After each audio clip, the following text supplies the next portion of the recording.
नमस्कार सर्वांना. तर बघा आता आपल्या मुख्य परीक्षा जवळ आलेल्या आहेत आणि बऱ्याच विद्यार्थ्यांची मागणी होती, की सर पॅसेजबद्दल एखादं सेशन घ्या. एक थोडक्यात एक 10 ते 15 मिनिटाचं सेशन असेल. ठीक आहे. तर यामध्ये आपण काय करणार आहे, की माझी जी पद्धत होती की कीवर्ड वाचून म्हणजे प्रश्नांमधले कीवर्ड वाचायचे ते एखाद्या 30 ते 40 सेकंदामध्ये पॅसेजच्या साइडला लिहायचे आणि नंतर पॅसेज वाचायचा. ठीक आहे. तर सुरुवातीला मी सुद्धा पॅसेज वाचून नंतर प्रश्न सोडवण्यासाठी जात होतो. परंतु काय होतं, की ते जे एक्झामचं प्रेशर, परत इंग्रजीकडे आपल्याला जायचं असतं. त्यामध्ये आणखी वेळ किती लागतोय वगैरे, तर आपण तेवढी आपली त्यावेळेस आकलन क्षमता नसते, की आपण पॅसेज वाचल्यानंतर डायरेक्ट प्रश्न वाचून त्या सगळ्या उत्तरांपर्यंत पोहोचल. ठीक आहे. आपण काय करतो या पद्धतीने जर गेलो, की अगोदर जर पॅसेज वाचला, तर आपण प्रश्न वाचल्यानंतर परत एकदा पॅसेजमध्ये नजर मारावंच लागणार आहे. म्हणजे तुमचा वेळ जास्त जाणार आहे. ठीक आहे. आणि एम-पी-एस-सीचे जर पॅसेज पाहिले ग्रुप बी आणि ग्रुप सीचे, तर बऱ्यापैकी सगळे पॅसेज ठीक आहे.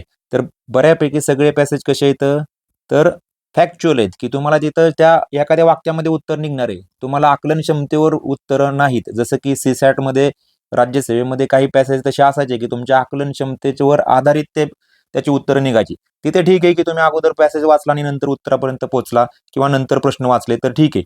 पण इथं मात्र तुम्हाला फॅक्च्युअल प्रश्न आहेत त्यामुळे तुम्ही कीवर्डच्या माध्यमातून बघा 2 पॅसेज मी सोडवून दाखवतो. तुम्हाला आयडिया येईल, की नेमकं तुम्हाला कोणती पद्धत वापरायची. बघा माझी पद्धत काय होती, तर प्रश्न वर-वर वाचायचा, वर-वर पाहायचा आणि त्याचे कीवर्ड आहेत ना, इथं पॅसेजच्या साइडला लिहून काढायचे आणि मग पॅसेज वाचून काढायचा. ठीक आहे. या प्रोसेसला किती वेळ घालवायचा आहे, तर एक 30 ते 40 सेकंदामध्ये हे कीवर्ड इथं बाजूला लिहायचेत. ओके. 30 ते 40 सेकंदामध्ये. आता बघा आपण सुरुवात करूया. बघा इथं थोडासा स्क्रोल करायला वेळ जाणार आहे. त्यामुळे तुम्ही पेपरमधला वेळ आणि इथला वेळ तर 1-1.5 मिनिटाचा 2 मिनिटाचा फरक पडणार आहे. ठीक आहे.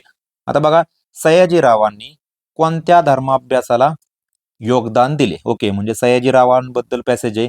धर्माभ्यासाला योगदान दिले. ठीक आहे. मग इथं तुम्ही लिहून ठेवू शकता, की धर्माभ्यास हा कीवर्ड. ओके. नंतर दुसरा बघा. आता इथे स्क्रोल करायला वेळ जाणार आहे. ते समजून घ्या. सयाजीरावांनी धार्मिक सुसंवादासाठी कोणते अभियान? ओके. धार्मिक सुसंवाद. धार्मिक सुसंवाद दिसलं की थांबायचंय. ओके. तिथं उत्तर निघणार आहे आपलं. नंतर काय आहे? अध्यासनाचे कोणते कार्य हाती घेतले आहे? अध्यासनाने. ओके. अध्यासनाने कोणते कार्य हाती घेतले आहे? ठीक आहे. नंतर पहा काय पॅसेज आहे. सयाजीरावांनी श्रद्धेला कशाची जोड? ओके. श्रद्धेला जोड कशाची दिलेली आहे? आणि शेवटचा काय आहे? तर योग्य शीर्षक. ठीक आहे. समजून घेऊया आपण आता. आता आपण काय करतोय? हे कीवर्ड लिहिले आपले 30 ते 40 सेकंदाचा वेळ तुमचा जाणार आहे. आता आपण पॅसेज सुरुवात करूया वाचायला. बघा 1916 मध्ये सयाजीरावांनी बडोदा कॉलेजमध्ये तुलनात्मक धर्म अभ्यासाचे स्वतंत्र अध्यासन सुरू केले. बघा इथंच आहे धर्म अभ्यास. ओके. पहिलाच प्रश्न आहे. तुम्ही लगेच प्रश्नाकडे नजर मारायची. सयाजीरावांनी कोणत्या धर्म अभ्यासाला योगदान दिलेलं आहे? वर्णात्मक, तुलनात्मक. आलं उत्तर बघा. म्हणजे पहिल्या ओळीत तुम्हाला उत्तर मिळालेले. ओके. आता पुढे वाचू आपण. 1916 ते 1921 ही 5 वर्ष प्राध्यापक विजेरी यांच्या नेतृत्वाखाली या विभागाने अतिशय दैदिप्यमान कामगिरी केली. आता इथं माझं वाचण्याचं स्पीड आणि आपलं परीक्षेमध्ये वाचण्याचं स्पीड यात फरक असणार आहे. आपण थोडंसं फास्ट वाचणार आहे. कुठं? ज्यावेळेस आपण एक्झाम हॉलमध्ये असू त्यावेळेस. यानंतर विजेरी इंग्लंडला निघून गेले. त्यांना मदत करणारे प्राध्यापक राजवाडे यांचे निधन झाले. त्यामुळे या अध्यासनाचे काम 1922 पासून 1934 पर्यंत बंद राहिले. या 12 वर्षाच्या खंडानंतर 1935 ला डॉक्टर अली यांच्या नेतृत्वाखाली हे पुन्हा सुरू झाले. 1941 पर्यंत अखंडित सुरू राहिले आणि पुन्हा एकदा या विभागाने भरारी घेतली.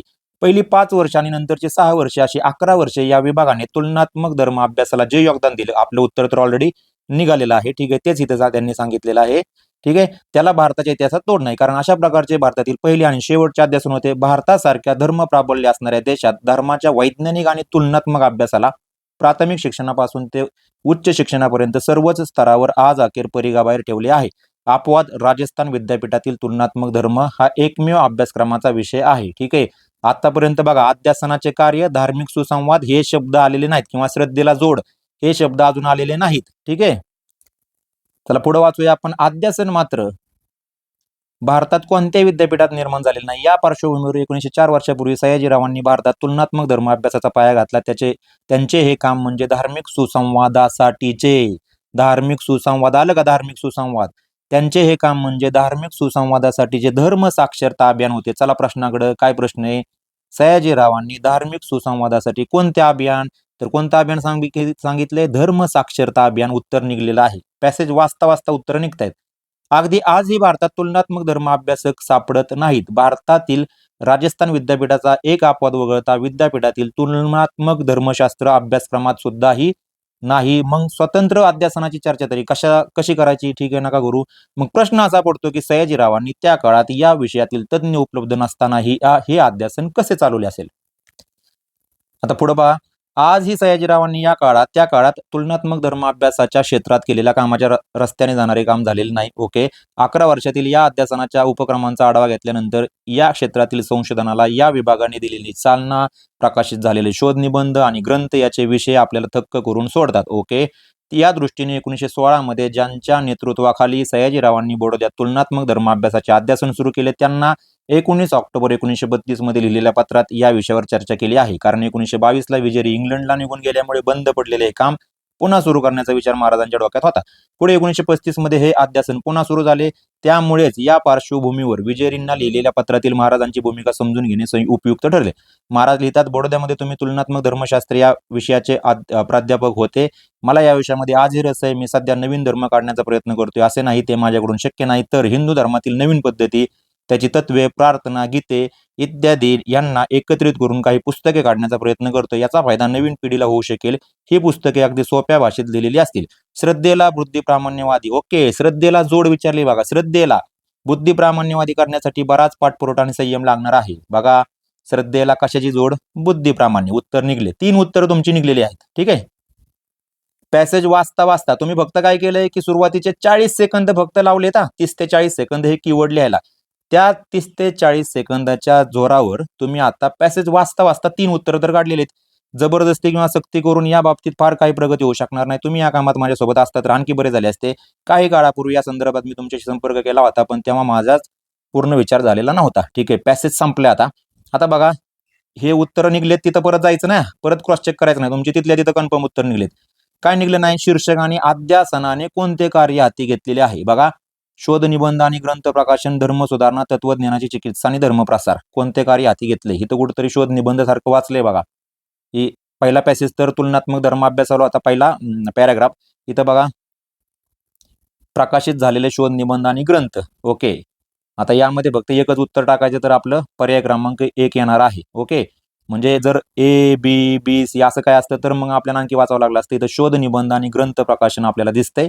उत्तर निघाले. आता बघा, सगळ्यात महत्वाचं की जिथं बरेच जण फसतायत की वरील उतार्यास योग्य शीर्षक कोणते? आता पहा, एक एक आपल्याला काय करायचंय की या प्रकारच्या प्रश्नामध्ये समोरची गर्दी कमी करायची. गर्दी कमी म्हणजे काय? 4 लोक आहेत का नाही, 4 पर्याय आहेत का नाही, त्यातले एक एक एक एक कट करायचा आहे. आता पहा, धर्माचा वैज्ञानिक अभ्यास. वैज्ञानिक अभ्यासाचा काही विषय आहे का? केलाय का इथं वैज्ञानिक अभ्यास? नाही. ओके, विज्ञानाचा आणि इथं धर्माच्या अभ्यासाचा काही विषय नाही. धर्म संशोधन. ओके, थोडं वाटतंय. धर्मांधश्रद्धा. अंधश्रद्धेचा इथं विषयच नव्हता. ओके, म्हणजे 2 पण कट केलं. तुम्ही डायरेक्ट खोडले हे. आता तुम्हाला काय दिसतंय? धर्म संशोधन आणि धर्म साक्षरता या दोघांपैकी तिथं तुम्हाला प्रेशर असणार आहे. कोणतं दोन्हीपैकी तुम्ही कोणतं तरी गोल करणार आहे. पण अशा वेळी काय करायचंय? मागच्या काही प्रश्नांवर नजर मारायची. इथं काय दिलंय? शोध निबंध. बघा, इथं काय दिलंय? शोध निबंध. या शोध निबंधावरून तुम्ही धर्म संशोधनाकडे जाऊ शकता का? ठीक आहे, अजून बघूया, प्रश्नांवर नजर मारूया. काय इथं धार्मिक सुसंवादासाठी काय ऑप्शन आहे? इथं धर्म साक्षरता आणि धर्म. बघा, इथं ऑप्शन मध्ये धर्म संशोधन आहे. इथं बघा, धार्मिक सुसंवादासाठी कोणते अभियान? यामध्ये सयाजीरावांनी धर्म संशोधन नाही तर धर्म साक्षरताला हे अभियान चालवलंय. याचा अर्थ धर्म संशोधन आणि धर्म साक्षरता यामध्ये आपलं कन्फ्युजन क्लिअर होणार आहे. धर्म संशोधन आपण कट करतोय, धर्म साक्षरतेला गोल करतोय. म्हणजे सांगायचा उद्देश असा की ज्या वेळेस शीर्षक विचारलं जाईल, पहिली स्टेप काय शीर्षकाच्या वेळेस? पहिली स्टेप काय की तुम्ही ऑप्शन कट करायचेत. जे फालतू ऑप्शन आहेत ना, ते 2 ऑप्शन तुम्हाला कट करायचेत. ओके, 2 ऑप्शन तुम्हाला आपोआप कट होत आहेत. ओके, दुसरी सेकंड स्टेप काय की तुम्ही मागचे प्रश्न बघायचेत आणि जे 2 तुम्हाला पर्याय राहतात, जसं की इथं धर्म संशोधन आणि धर्म साक्षरता, तर यामध्ये मागच्या काही प्रश्नांमध्ये याच्यावर भर दिलाय का ते बघायचंय. ठीक आहे, जर भर दिला असेल ज्या शीर्षकावर तर ते शीर्षक तुम्हाला गोल करायचंय. जर नसेल तर मग त्यामध्ये तुम्हाला जे योग्य वाटते त्या पद्धतीनं 2 पर्यायामधून एक पर्याय तुम्हाला निवडायचा आहे. ठीक आहे. पण ऍटलिस्ट ह्या 2 पद्धती तुम्ही शीर्षकामध्ये वापरा. पहिले तर ऑप्शनची गर्दी कमी करा आणि दुसरं काय तर मागच्या काही प्रश्नांवर एक ओझर ती 10-15 सेकंदामध्ये नजर फिरवा. तुम्हाला इथं लगेच कळालं बघा. इथं इथं ह्या प्रश्नामध्ये इथं धर्म संशोधन पण आहे आणि धर्म साक्षरता पण आहे. पण धर्म संशोधन नाही दिलं, धर्म साक्षरता अभियानाला महत्व दिलंय. तर याचा अर्थ इथं आपण धर्म संशोधन कट करून धर्म साक्षरतेला गोल करतोय. सिंपल फॉर्म्युला आहे. ठीक आहे. आता प्रत्येक वेळी हे लागू होईल का तर लागू होणार नाही. पण तुम्हाला ऍटलिस्ट ऑप्शन तर कट झाले. आता तुमच्या समोर जर हे चारही ऑप्शन असतील तर बघा, चारही ऑप्शन असतील तर तुमच्या समोर कन्फ्युजन आहे, तुम्ही कन्फ्युज होणार आहे. पण तुम्ही जर सरळ रे धर्मांत श्रद्धा नाहीत, हे नाही, कट करा. ठीक आहे, कट करा किंवा एखादी अशी वेग मारा. तुम्हाला 2 ऑप्शन मध्ये कन्फ्युजन आहे, अशा वेळी हा फॉर्म्युला वापरा. ऑप्शन कट आणि सेकंड काय तर मागच्या प्रश्नांवर थोडीशी नजर मारून, आणि जर मागच्या प्रश्नांमध्ये या दोन्ही शब्दांवर जर का कसलाच संदर्भ नसेल तर त्यावेळी काय करा, तुम्हाला जो योग्य वाटेल तुम्हाला थोडंसं आपला सेन्स ऑफ ह्युमर वापरून तुम्ही उत्तरापर्यंत पोहोचू शकता. आता अजून एक पॅसेज सोडून दाखवतो बघा. आता पुढचा पॅसेज काय, तिथंही आपण हीच पद्धत वापरू. ओके, काय बघायचं आता आपल्याला, स्वातंत्र्यपूर्व काळात महाराष्ट्रात राष्ट्रवादी विचार प्रवाह किती. काय विचारले, किती आकडा विचारलाय, किती राष्ट्रवादी विचार प्रवाह, प्रवाह किती, विचार प्रवाह किती. ठीक आहे, तिथं फास्ट होणार आहे. वास्तवलक्षी विवेकनिष्ठ व्यक्तिवाद हे कोणाच्या राष्ट्रविषयक विचारांचे प्राणतत्व होते. तिथं फास्ट वाचायचंय. ठीक आहे, वास्तवलक्षी विवेकनिष्ठ व्यक्तिवाद, इथं विवेकनिष्ठ जरी लिहिलं, विवेकनिष्ठ व्यक्तिवाद. ठीक आहे, मी व्यवस्थित लिहितो, थोडासा टाइम जाईल म्हणून मी फास्ट लिहितोय. विवेकनिष्ठ, कारण आपण तिथं का असं एवढं शुद्ध लेखनात लिहिणार नाही, शुद्ध अक्षरात. ठीक आहे, आपण फास्टच लिहिणार आहे. नंतर पहा, आगरकरांसमोर कोणता जागतिक आदर्श, म्हणजे आता आगरकरांवर हा लेख आहे असं दिसतंय, आगरकर. ठीक आहे, आणि त्यांच्या समोर जागतिक आदर्श कोणाचा आहे. ठीक आहे, नंतर पहा, आगरकरांच्या विचारांचा मध्यबिंदू, बघा विचारांचा मध्यबिंदू, मध्यबिंदू हा कीवर्ड इथं लिहिला. ठीक आहे, नंतर काय आहे, वरील उतारा वाचून आगरकरांना कोणती उपाधी देणे समर्पक. ओके, म्हणजे उतारा वाचल्यानंतर आपल्याला आगरकरांना उपाधी द्यायची. कदाचित ही उपाधी इथं नसेल, आपल्या मनाने मग पॅसेजच्या आधारावर आपण देऊ शकतो. ठीक आहे, आता बघा, प्रवाह किती, विवेकनिष्ठ, आगरकरांचा जागतिक आदर्श आणि मध्यबिंदू. तर हे कीवर्ड आपण इथे लिहिले. आता पॅसेज वाचायला सुरुवात करू. बघा, राष्ट्रवादाची प्रेरणा ही आधुनिक युगात सर्वत्र प्रभावी ठरली असली तरी त्याचा आशय सगळीकडे एकच होता असे नाही. त्या त्या देशातील परिस्थितीप्रमाणे त्याचे स्वरूप वेगवेगळे बनले होते. शिवाय कुठल्याच देशातील राष्ट्रवाद अगदी एकजिन्सी आहे असे आढळत नाही. त्यात वेगवेगळे अंतप्रवाह दृष्टीस पडतात. बघा, भारतीय राष्ट्रवादाच्या जडणघडणीतही याच गोष्टीची आपल्याला प्रत्यय येतो. ऐतिहासिक परंपरेपासून स्फूर्ती घेणारा चिपळूण टिळकांचा जहाल लढाऊ राष्ट्रवाद, समन्वयशील नेमस्त उदारमतवादावर आधारलेला रानडे गोखले यांचा प्रागतिक राष्ट्रवाद, हे आपल्या राष्ट्रवादाची महाराष्ट्रातील 2 भिन्न रूपे सर्वांच्या परिचयाची आहेत. 2 भिन्न रूपे. ओके, प्रश्न काय आहे, राष्ट्रवादी विचार प्रवाह किती. बघा, इथं परत आणखी हे किती म्हणजे एकच कुठला तर असणार आहे. मग ही ए बी का दिले आणि सी डी का दिले, एक तर 1 2 3 4 यापैकी एकच असेल ना, म्हणजे दोन्ही मिळून तर नसणार आहेत. बघा, गर्दी कमी झाली, तुम्हाला एक तर आहे बी बरोबर किंवा सी बरोबर. बघा, 2 आहेत किंवा 3 आहेत. ठीक आहे, आपल्याला वाटते आता 2 आहेत, हो का, 2 भिन्न. पण पुढे बघा, आगरकरांचा राष्ट्रवादी विचार संप्रदाय या दोहों तत्वतः खासच निराळा होता. म्हणजे हे 2 प्लस आगरकरांचा अजून एक, म्हणजे आपण 3 पर्यंत जाऊ शकतो. इथं थोडासा किचकट प्रश्न काही गडबडीत बऱ्याच जणांनी 2 केला असेल. लक्षात ठेवा, इथं 3 आहेत. ओके, पहिले 2 आणि नंतर आगरकरांचा एक 3. ठीक आहे, पॅसेजची उत्तर अजून एक, पॅसेजची उत्तर तुम्हाला सगळी खुणा करून झाल्यानंतर कदाचित पॅसेज शेवटीपर्यंत येईपर्यंत एका प्रश्नाचं उत्तर तुमचं बदलू शकतं. ओके, तर त्या टाईपचा प्रश्न होता. सुरुवातीला 2 केला असेल, पण नंतर त्यांना पुढे वाचल्यानंतर कळतं की अरे हा आगरकरांचा एक वेगळा होता. म्हणजे 3 विचार प्रवाह या पॅसेजमध्ये सांगितलेले आहेत. बघा, वास्तवलक्षी विवेकनिष्ठ, बघा काय योगायोग आहे, विवेकनिष्ठ इथंच बरोबर लिहिले गेले. वास्तवलक्षी विवेकनिष्ठ व्यक्तिवाद हे त्यांच्या राष्ट्रविषयक विचारांचे प्राणतत्व होतं. कोणाचं, आगरकरांचं. लगेच प्रश्न बघा ना, लगेच प्रश्न बघा, कोणाच्या विचारांचे प्राणतत्व होते, आगरकर. फक्त बी बरोबर. ठीक आहे, चला पुढे आता.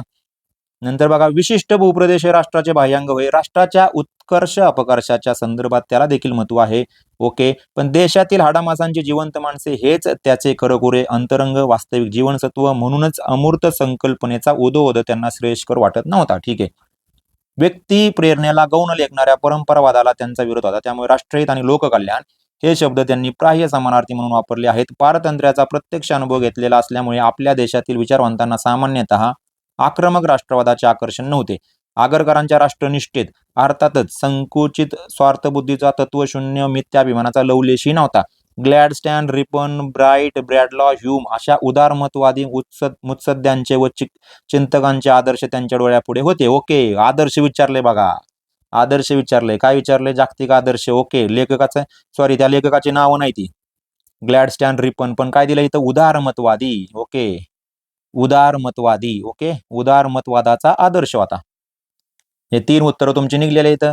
आता पुढे बघा, आपल्या देशाचे हित हे जगाच्या हिताशी सुसंवाद असले पाहिजे, त्यात मूलभूत विरोध असण्याचे कारण नाही. अखिल मानवजातीचे सुख आणि स्वास्थ्य हेच आपले अंतिम उद्दिष्ट असले पाहिजे, अशी त्यांची धारणा होती. ते साध्य करून घ्यायची तर प्रथम राष्ट्र म्हणून जगात आपली प्रतिष्ठा राहिली पाहिजे. जीवित मरणच्या ठीक असलं वाचायचं नाही तिथं, नाही तर युगयुगावर घ्यायचं नाही की मला हे नाही का इथं. आधी जगणे आणि मग ध्येय साधना हा न्याय व्यक्तीप्रमाणेच समाजालाही लागू पडतो. निर्घृण जीवन कलहात भारतीय समाज टिकून राहिला पाहिजे, तरच स्वतःचा उत्कर्ष साधून जगाच्या प्रगतीला तो हातभार लावू शकेल. ओके, मध्यबिंदू राहिलाय आणि उपाधी राहिली. आता या दृष्टीने इतिहासक्रमातून सिद्ध झालेल्या आणि सर्वत्र स्थिरावलेल्या राष्ट्रकल्पनेचा त्यांनी जाणीवपूर्वक स्वीकार केला होता. त्यामुळे साहजिकच माणूस हा त्यांच्या समग्र विचारबिंदूचा मध्यबिंदू कोण होता? माणूस. कुठे? मध्यबिंदू. ओके, माणूस. ठीक आहे, पण केवळ माणूस आहे त्यामुळे थांबू इथं. सी डी डी तर पाहिजे, डी पाहिजे, एक तर डी किंवा सी डी. मग राष्ट्राची प्रतिष्ठा इथं दिलंय का बघूया एकदा. त्यामुळे साहजिकच माणूस हा त्यांच्या समग्र विचाराचा मध्यबिंदू ठरला. मनुष्यतेचे अहिक सुखवर्धन हाच सार्वत्रिक भावी धर्म अशी त्यांची दृढ श्रद्धा होती. त्यांनी स्वतः तर या विशुद्ध आणि कल्याणप्रद धर्माची दीक्षा घेतलीच, पण जन्मभर निर्लसपणे त्याचा प्रसार करण्यात धन्यता मानली. ठीक आहे, म्हणजे माणूसच दिसतंय, म्हणजे इथं राष्ट्राची प्रतिष्ठा उगच आपल्याला वाटेल की त्यांच्या विचारांचा मध्यबिंदू की काही जण काय करतात, आगरकरांवर पॅसेज आहे डायरेक्ट प्रश्न वाचू, अशी रिस्क घ्यायची नाही. तर केवळ माणूसच आहे. ओके, पॅसेज मध्ये केवळ माणूस आहे, फक्त डी बरोबर. आता पहा, आगरकरांना आपला उतारा वाचून कोणती उपाधी तुम्हाला देणे समर्पक ठरते? बघा, प्रेरक व्यक्तिमत्व. ओके, प्रेरक आहे, प्रेरणादायी. बुद्धिजीवी, समाज सुधारक. वास्तवलक्षी नेता होते का? ते नाही. राष्ट्रनिष्ठ व्यक्ती होते का? ते होते. प्रेरक व्यक्तिमत्व पण होते, पण आपल्याला उपाधी द्यायची. उपाधी द्यायची तर काय? हे समाज सुधारक आहेत ना आगरकर. ओके, आगरकर समाज सुधारक आहेत. इथं नेता नव्हते, व्यक्ती नव्हते. म्हणजे व्यक्ती होते, पण व्यक्ती आणि समाज सुधारकात फरक आहे ना. मग आता बुद्धिजीवी, समाज सुधारक आपण गोल करणारे, सिंपल आहे ना. ओके, यामध्ये परत पॅसेजवर उपाधीसाठी नजर फिरवू नका, कुठे दिसते का बुद्धिवादी वगैरे वगैरे. ठीक आहे, तर हे तुम्हाला बुद्धिवादी, समाज सुधारक इथं तुम्हाला उत्तर निघते.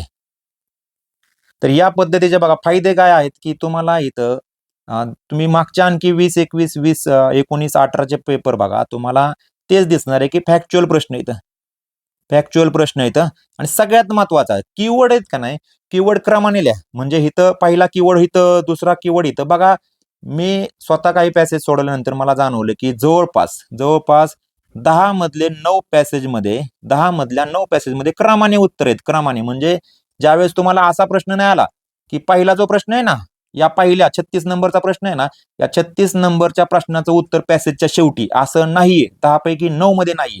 36 नंबरचा पॅसेज, 37 नंबरचा, म्हणजे हे जे क्रमाने आहेत ना, प्रश्न क्रमांक 1, 2 याची उत्तर तुम्हाला सुरुवातीलाच मिळणार आहेत. क्रमानेच उत्तर मिळत आहेत. त्यामुळं एकदम भारी. आता इथं पहा, इथं काय ठरवून नाही, इथं विवेकनिष्ठ मी काय ठरवून नाही लिहिलं किंवा जागतिक आदर्श ठरवून नाही लिहिलं. ती सवय लागली की याच क्रमाने असे टप्प्याटप्प्याने 2-3 वळी सोडून बरोबर शेवटपर्यंत ते लिहायचंय. ठीक आहे, तर बघा इथं ठरवून नाही लिहिलं तरी पण विवेकनिष्ठ इथं झाला ना. असं बऱ्याच वेळा झालेलं आहे पॅसेज सोडवताना माझ्या बाबतीत की जिथं लिहिलंय का नाही बरोबर तिथंच मागं पुढं तुम्हाला उत्तर निघालेलं आहे. कारण 10 पैकी 9 पॅसेज मध्ये तुम्हाला हे क्रमानेच प्रश्न विचारलेले आहेत. ओके, परत एकदा सांगतो, हा शेवटचा पॅसेज मधला समजा हा 4 नंबरचा प्रश्न आहे, तर त्याचं उत्तर तुम्हाला पहिल्या पॅराग्राफ मध्ये नाही मिळणार, ते खाली खालीच मिळणार आहे. ठीक आहे, या पद्धतीने कीवर्ड पद्धती वापरा, एकदम फायदा होईल. आणि सगळ्यात महत्वाचं काय, तर जर तुमची स्वतःची काही पद्धत डेव्हलप झाली असेल तर तीच पद्धत कंटिन्यू ठेवा. पण जे कन्फ्यूज असतील की नेमक्या कोणत्या पद्धती वापरू, तर त्यांनी मात्र ह्या कीवर्ड पद्धती वापरा, 100% फायदा होऊन जाईल. ठीक आहे, थँक्यू.